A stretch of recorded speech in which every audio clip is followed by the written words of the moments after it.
أعوذ بالله من الشيطان الرجيم. بسم الله الرحمن الرحيم. الحمد لله الذي أنزل على عبده الكتاب ولم يجعل له عوجا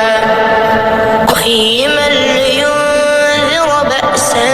شديدا من لدنه ويبشر المؤمنين الذين يعملون الصالحات أن لهم أجرا حسنا ماكثين فيه أبدا وينذر الذين قالوا اتخذ الله ولدا ما لهم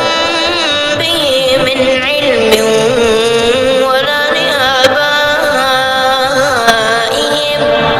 كبرت كلمة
مرشدا سيقولون ثلاثة رابعهم كلبهم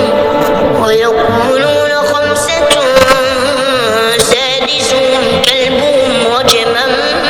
بالغيب ويقولون سبعة وثامنهم كلبهم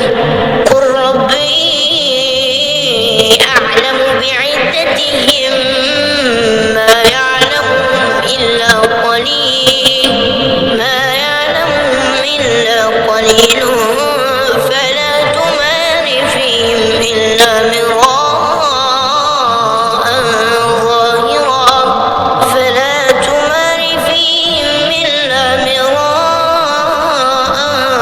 ظاهرا ولا تستفت فيهم منهم أحدا ولا تقولن لشيء إني فاعل ذلك غدا إلا أن يشاء الله واذكر ربك إذا نسيت وقل عسى أن يهديني ربي لأقرب من هذا رشدا ولبثوا في كهفهم 300 سنين وازدادوا 9 قل الله أعلم بما لبثوا له غيب السماوات والأرض أبصر به وأسمع ما لهم من دونه من ولي ولا يشرك في حكمه أحدا واتل ما أوحي إليك من كتاب ربك لا مبدل لكلماته ولا تجد من دونه ملتحدا واصبر نفسك مع الذين يدعون ربهم بالغداة والعشي يريدون وجهه ولا تعد عيناك عنهم تريد زينة الحياة الدنيا ولا تطع من أغفلنا قلبه عن ذكرنا واتبع هواه وكان أمره فرطا وقل الحق من ربكم فمن شاء فليؤمن ومن شاء فليكفر إنا أعتدنا للظالمين نارا أحاط بهم سرادقها وإن يستغيثوا يغاثوا بماء كالمهل يشوي الوجوه بئس الشراب وساءت مرتفقا إن الذين آمنوا وعملوا الصالحات إنا لا نضيع أجر من أحسن عملا أولئك لهم جنات عدن تجري من تحتهم الأنهار يحلون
بالذي خلق